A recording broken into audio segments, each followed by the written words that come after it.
By land and now by sea, a Homeland Security report blasts Biden's border crisis, saying, quote, the Coast Guard interdicted more than 12,000 migrants in both fiscal year 2022 and 2023. That's more than double the fiscal year of 2021 total. As just this week, the U.S. Coast Guard caught 34 migrants off the coast of the Florida Keys after their vessel sank. Joining us now to react is the sheriff from Monroe County, Florida, Rick Ramsay. Sheriff, thank you for joining us. Where are the majority of these illegal immigrants coming, the ones that you're interdicting?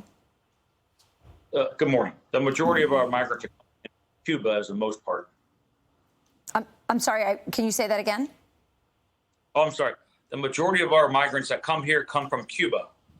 Right. And I was speaking with Representative Carlos Jimenez, and he had mentioned that there was something about illegal migrants that were caught off the coast that were Chinese, possibly also coming from Cuba. Do you know anything else about that?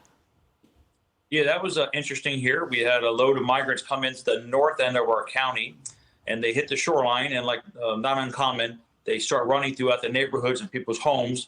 So it was kind of wee hours in the morning. We were contacted by our friends in Border Patrol asking for help. So I had to send a lot of staff out there, and we worked for a long period of time trying to find these individuals, clearly not knowing who they are. And we found 20 plus were from China. So it was unusual to see the mixture of someone that far away. But we see people from, Dominica and Ecuador and Haiti, and we've got quite a few different countries. But again, predominantly Cuba is the one we see the most.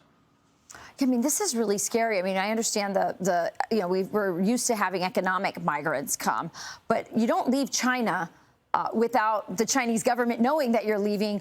What are they here for? This is absolutely a national security situation, as well as a law enforcement situation and an immigration situation.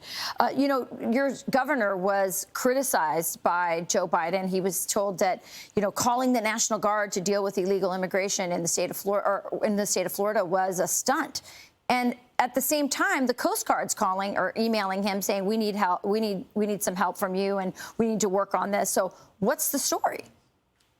Well, I got to tell you, Governor DeSantis did a great job here.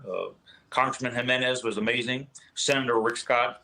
These individuals were at the forefront of supporting me when I saw mass migration occurring here in the southernmost county, United States.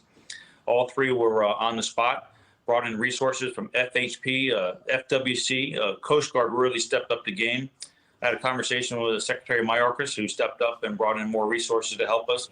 So we had at one time record numbers of migration occurring.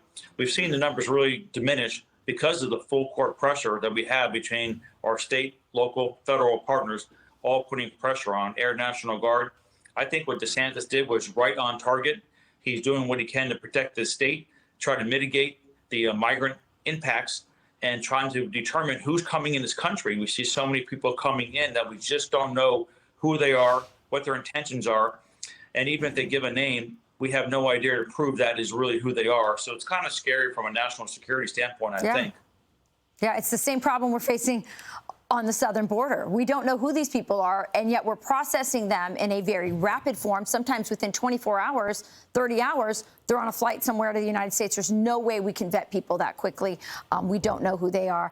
By the way, those are shark-infested waters, a very dangerous journey there as well. Sheriff, thank you for joining us this morning. I appreciate this update on what's happening in your state of Florida.